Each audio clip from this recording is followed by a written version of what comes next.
Voilà, alors Philippe, vous n'êtes pas venu tout seul. Ce matin, vous avez un invité ici présent en studio à nos côtés. Effectivement, il s'agit de Rémi Bossert. Bonjour. Bonjour. Alors, vous êtes le président de l'association pour la promotion de l'Alsace en Belgique. Autrement dit, un grand amoureux de cette région, aux traditions culinaires, gastronomiques toujours très solidement ancrées. Grand amoureux et pour cause, puisque on le distingue d'ailleurs dans votre accent. Hein, on va l'écouter tout de suite. Il y a quand même encore une pointe d'accent alsacien et pour cause, puisque vous êtes né en Alsace. Hein, vous êtes originaire de là. Exactement, donc moi je pensais un peu cacher mon accent, mais... Oh non, on adore ça ici. Laissez-vous aller.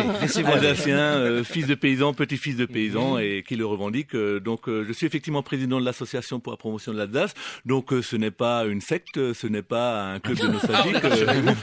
Mais au contraire, on essaye donc de puiser dans nos racines, dans notre histoire, pour aller de l'avant, pour bouger un peu et pour un peu promouvoir notre région. Alors justement, vous êtes là pour nous parler d'une quinzaine alsacienne qui a démarré le 15 novembre à Bruxelles et qui se prolongera jusqu'au 28 novembre. Donc on a encore pas mal de jours un petit peu de temps pour en profiter. De quoi s'agit-il? Expliquez-nous un petit peu. Cette quinzaine alsacienne est partie d'une initiative entre effectivement moi-même et deux amis qui sont propriétaires d'établissements sur la Grand Place. Sûrement une fin de repas arrosé. On s'est dit mais pourquoi on ferait pas bouger un peu le centre-ville de Bruxelles, qui est à part quelques établissements un peu un désert et une misère gastronomique. En relançant un peu des vrais produits authentiques alsaciens.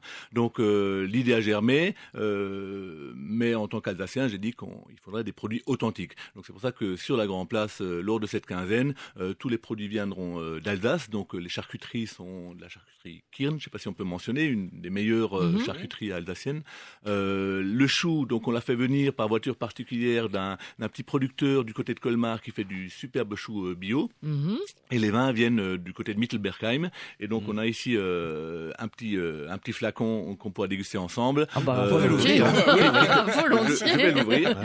Volontiers. Voilà, un petit peu de vin. Et on va le déguster avec effectivement un petit foie gras, un marbré de foie d'Alsace. Ah, parce que le foie gras, c'est alsacien. Parce qu'à la base, il faut savoir que la première fois que le foie gras a été cuisiné, c'était en Alsace. C'était en 1762, lorsque le maréchal de Contade était gouverneur d'Alsace et qu'il a demandé à son cuisinier de faire une recette pour des invités de marque. Et donc, il a eu dans l'idée de faire du foie gras, de le mettre dans une brioche avec de la farce de veau. Et donc, c'est la première fois que le foie gras a été cuisiné. Eh ben voilà, rendons à César ce qui appartient à César.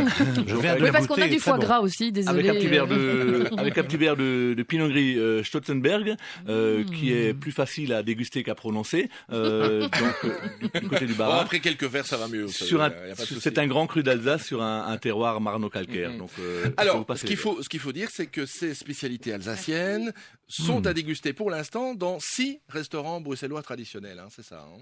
C'est ça, donc ces restaurants traditionnels sont, si j'en oublie pas, les Chapeliers, la Brouette, la Rose Blanche, le Kelderke, l'estaminet du Kelderke, et pas directement sur la Grand Place, mais juste à côté, dans les galeries, c'est la taverne du Passage. Ah oui. C'est ça.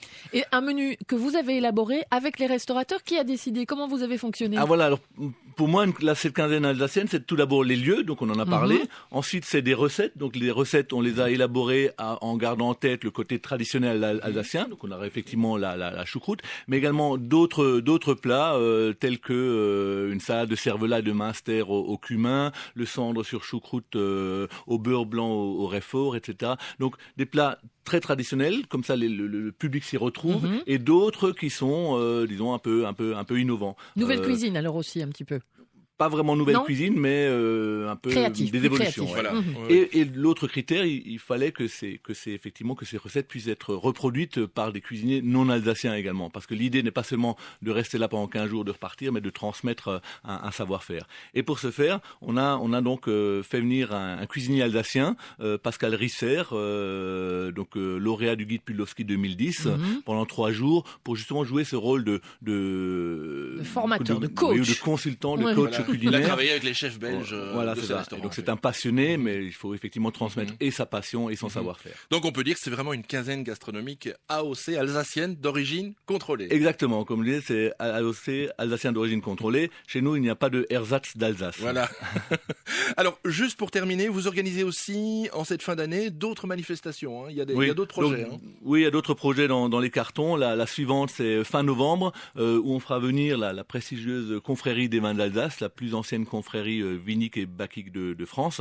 Et on fera ça sur un des paquebots, une des péniches du côté du port de Bruxelles, près du pont Van Praat. Et donc là, l'idée, c'est de tenir chapitre, où effectivement on fait déguster les vins d'Alsace. Vous ferez votre chapitre ici à Bruxelles. On peut faire un chapitre décentralisé. Exactement. Comme ça. Donc la confrérie Saint-Étienne se déplace très peu à l'étranger. Elle ne fait que 2 ou 3 déplacements à l'étranger, dont Bruxelles traditionnellement. Et là, ce sera sur une péniche et on fera peut-être un petit tour en bateau. Et en plus, l'ambassadeur de France sera intronisé pour l'occasion.